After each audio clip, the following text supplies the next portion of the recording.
Good morning बच्चों। मैं जो आपको अशोक का वृक्ष पाठ पढ़ा रही थी उसी के आगे का पाठ पढ़ाने जा रही हूँ, जिसे आप ध्यान से सुनिएगा, समझिएगा, क्योंकि आपको इससे प्रश्नों के उत्तर देने हैं। बच्चों ध्यान से देखें।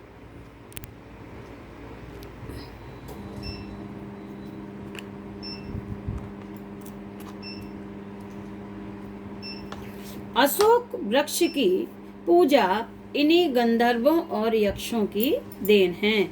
लेखक कहते हैं कि अशोक वृक्ष की पूजा इन्हीं यक्षों और गंधर्वों के द्वारा समाज में प्रचलित हुई है, इसलिए उन्हीं की ये देन है।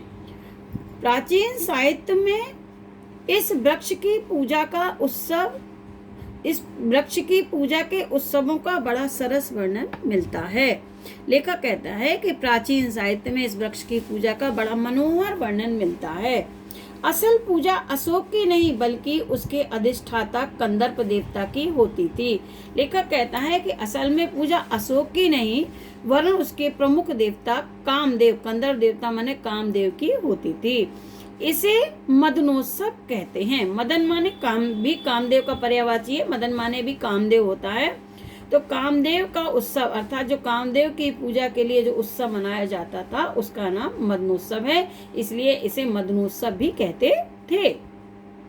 महाराज भोज के सरस्वती कंठाभरण से जान पड़ता है कि यह उत्सव त्रयोदशी के दिन होता था।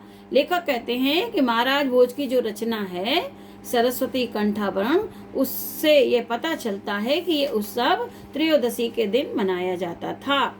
मालविकाग्निमित्रम और रत्नावली में इस उत्सव का बड़ा सरस मनोहर वर्णन मिलता है। लेखक कहता है कि मालविकाग्निमित्रम जो कालिदास की रचना है और सरस्वती जो श्रीहर्ष की है उसमें इस उत्सव का बड़ा ही सुंदर वर्णन मिलता है। मैं जब अशोक के लाल लाल स्तबकों को देखता हूँ तो मुझे वह पुराना वातावरण प्रत्यक्ष दिखाई दे जाता है। लेखक कहता है कि जब मैं अशोक के वृक्ष में लगे हुए इन लाल लाल फूलों के गुच्छों को देखता हूँ तो मुझे प्राचीन साहित्य में वर्णित वह समय प्रत्यक्ष दिखाई देने लगता है। राजघरानों में साधारणतः रानी ही अपने सनूपुर चरणों के आघात से इस रहस्यमय वृक्ष को पुष्पित किया करती थी। साधारणतः उस समय ये रिवाज था कि राजघराने की रानियां ही अपने नूपुर युक्त चरणों से जो पायल, नूपुर की घुंघरू वाली पायल धारण किए रहती थी, उस पायल धारण किए हुए पैरों का जब उस पर प्रहार करती थी तो ये रहस्यमय युक्त जो अशोक का वृक्ष है वह पुष्पित हो जाया करता था। उसके आगाज से ये फूलता था। कभी कभी रानी अपने स्थान पर किसी अन्य सुंदरी को नियुक्त कर देती थी। कभी कभी रानी अपने स्थान पर किसी दूसरी सुंदर स्त्री को भी इसके लिए नियुक्त किया करती थी। कोमल हाथों में अशोक पल्लवों का कोमलतर गुच्छ आया, अलग तक से रंजित नूपुर में चरणों के मृदु आघात से अशोक का पाद देश आहत हुआ। नीचे हल्की रुंझुन और ऊपर लाल फूलों का उल्लास, किसलयों और कुसुम स्तबकों की मनोहर छाया के नीचे स्फटिक के आसन पर प्रिय को बैठाकर सुंदरियां अबीर, कुमकुम, चंदन और पुष्प संभार से पहले कंदर्प देवता की पूजा करती थी और बाद में सुकुमार भंगिमा से पति के चरणों पर वसंत पुष्पों की अंजलि बिखेर देती थी। लेखक कहता है कि जब ये उत्सव मनाया जाता था तब वो स्त्रियां अपने कोमल कोमल हाथों में अशोक के पल्लवों के गुच्छों को अपने हाथ में लेती थी और फिर महावर लगे, अलग तक माने महावर, आलता जिसे कहते हैं, महावर या आलता से सुशोभित अपने पैरों में जब नूपुर युक्त पायल धारण करती थी और उन कोमल चरणों का आघात इस अशोक के पाद देश पर जैसे ही उनके कोमल पैरों का आघात हुआ, अर्थात वो वहां पर पहुंची और पेड़ों के नीचे हल्की रुंझुन, उनके पैरों की हल्की रुंझुन और ऊपर से लाल लाल फूलों का मनोहर उल्लास माने वातावरण और किशल्यों और कुसुम स्तबकों की सुंदर छाया के नीचे उन्होंने अपने प्रिय को आसन पर बैठाया और फिर सुंदरियों ने अबीर कुमकुम चंदन से पुष्पों को लेकर पहले तो काम देवता की पूजा वह करती थी, उसके बाद अपनी तिरछी भंगिमा से, अपनी तिरछी मधुर चितवन से पति के चरणों में पुष्पों की अंजलि बिखेर देती थी। मैं सचमुच इस उत्सव को मादक मानता हूँ। लेखक कहता है मैं सचमुच इस उत्सव को बड़ा मादक मानता हूँ, बड़ा मनोहर मानता हूँ, बड़ा मन को आकर्षित करने वाला मानता हूँ। अशोक के वृक्षों में वह मादकता आज भी है, पर पूछता कौन है कि इन फूलों के साथ क्या मामूली स्मृति जुड़ी है।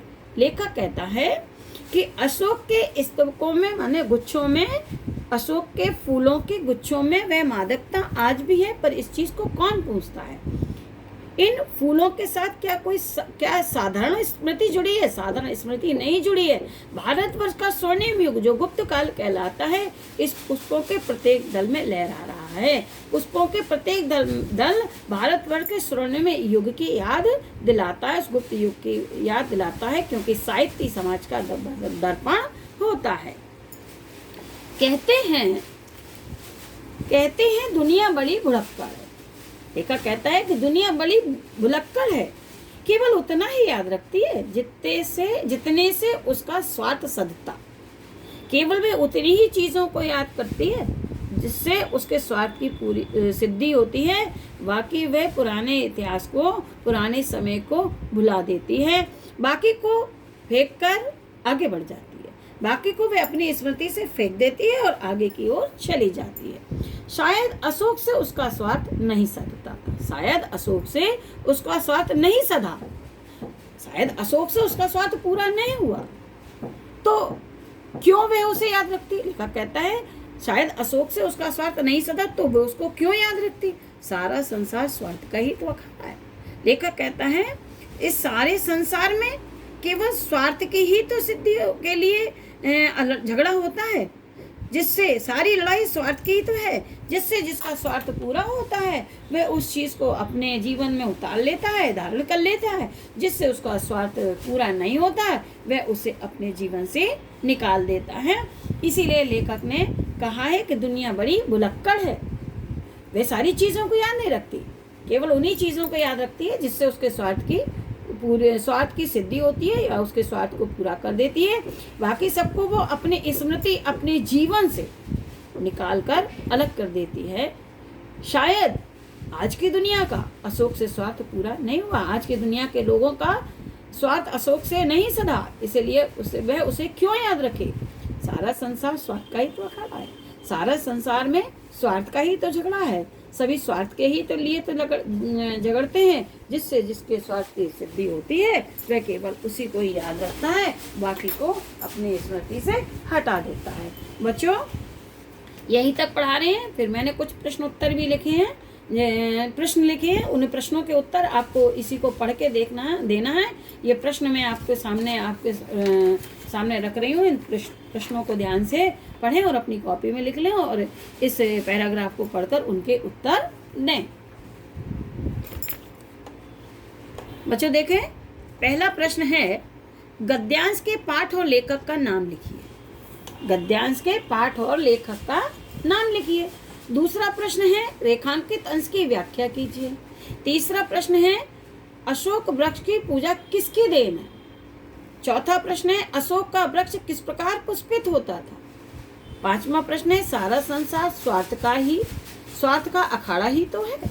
इस पंक्ति से लेखक का क्या तात्पर्य है, अभी मैंने आपको समझाया, इससे आप लिखेंगे। अंतिम प्रश्न है अशोक को भुलाने के पीछे मनुष्य की कौन सी भावना उत्तरदायी है। इन प्रश्नों के उत्तर आप अपनी कॉपी में करें और अपना कार्य करते जाएं। और बच्चों, आपको पास अध्यापकों का डाटा पहुंच गया होगा किसका पीरियड लगा है। तो कक्षा 12 में जिन जिन टीचरों का हिंदी का पीरियड जिस जिस सेक्शन में लगा है, वो बच्चे अपने कार्य को अपने विषय अध्यापक को चेक कराएं। ठीक है, करते जरूर जाएं, ऐसी शिकायत ना मिले। मैं जिन क्लासों में मेरा लगा हुआ है मैं उनके चेक करूंगी, और जिसका लगा है वो चेक करेगा, तो आप उनसे चेक कराएं। धन्यवाद।